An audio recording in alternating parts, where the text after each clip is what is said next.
आरोग्य ऐश्वर्य अभिवृद्ध्यर्थम धर्मार्थ काममोक्ष चतुर्विध फलपुरुषार्थ सिद्ध्यर्थम मम कुटुंबस्य समस्त सर्वारिष्ट परिहार द्वारा सकल शुभफल अवाप्यर्थम सकल पशु संपद व्यवसाय वृद्ध्यर्थम ग्रामस्य अखंड दीर्घ सौभाग्य सिद्ध्यर्थम ग्रामस्य सर्वेषां भक्तजनानां अखंड आनंदमय ब्रह्म साक्षात्कार सिद्ध्यर्थम अचंचल निष्कपट भक्ति ज्ञान वैराग्य सिद्ध्यर्थम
మనసులో ఎప్పుడు ఆ రూపాన్ని గుర్తుపెట్టుకొని వాటి నోటితో కూడా ఆ అమ్మని అనుకోవాలి. కర్మని అంటే చేతులతో కూడా చేయమని మనసు చెప్పింది. వెంకయ్య స్వామి కూడా ఎక్కువ శక్తి పూజ చేసేవారు. ఇప్పుడు నిరంతరం అగ్నిహోత్రం అన్నమాట. వెంకయ్య స్వామిని అమ్మ అమ్మ అని పిలిచేవాడు. అమ్మ అందరినీ స్త్రీలందరినీ పురుషులందరినీ అయ్యా అని పిలిచేవాడు వెంకయ్య స్వామి. ఆయన ఎక్కువగా శక్తి పూజ చేసింది. ఆయన ఎక్కడ ఏ జావలో ఉన్నవాడు ఎక్కువగా అమ్మని గుళ్ళోనే కూర్చునే ఉండేవాడు వెంకయ్య స్వామి. వనవాడి సాక్షమతో మాట్లాడేవాడు వెంకయ్య స్వామి. ఆయన మాట్లాడేది వినొచ్చేది కానీ అమ్మ మాట్లాడేది బయటికి మనసులు తినొచ్చేది.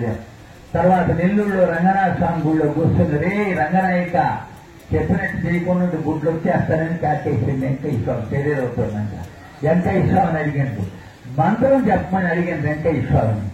మంత్రం ఎక్కడుందో తంత్రం ఎక్కడుందయ్యా, మనసే కదయ్యా మంత్రం గట్టిగా పట్టాలి. సప్పట్లు అందరూ సత్యమైన మాట చెప్పినప్పుడు అందరూ కూడా పెట్టాలా.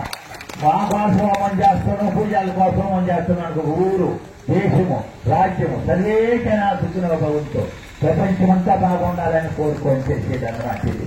కాబట్టి ఊరు బాగుండాలి, మన ఇల్లు బాగుండాలి, మన ఇంట్లో మనం బాగుండాలి, అందరూ బాగుండాలి, దేశం బాగుండాలి, రాష్ట్రం బాగుండాలి, అన్ని గ్రామాలు బాగుండాలి, అందరూ బాగుండాలి. దాన్ని ఏమంటారంటే సర్వే జన సుఖినో భవంతు, లోకా సమస్తా సుఖినో భవంతు, తన్మంగళాని భవంతని మన పెద్దవాళ్ళు చెప్పింది. కాబట్టి తర్వాత ఆయన అడిగింది, మంత్రం చెప్పండి స్వామి అంటే, అయ్యా మంత్రం ఎక్కడుంది తంత్రం ఎక్కడుంది అయ్యా, మనసులే కదయ్యా మంత్రం అనేది.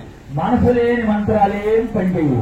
మనసులో నిజమైన గుర్తు పెట్టుకొని ఏం తెలియకుండా రామన్న కృష్ణన్న శివ అన్న అంతా ఒకటే. శివుడు వేరు కాదు, రాముడు వేరు కాదు, విష్ణు వేరు కాదు, అంతా ఒకటే. శివుడిని పార్వతీదేవి అడిగింది, నాకేమన్నా ఉపదేశం చేయమని అడిగింది. అప్పుడు శివుడు చెప్పాడు, ఏం చెప్పిందంటే శ్రీరామ రామ రామేతి రమే రామ మనోరమే సహస్రనామ తత్తుల్యం రామ నామ వరానని శివుడు ఈశ్వర వాచండి. అందరూ చదివే ఉంటారు. నాకు చదువు లేదులే, చదువు అవసరం వ్యక్తికి. చదువు కన్నా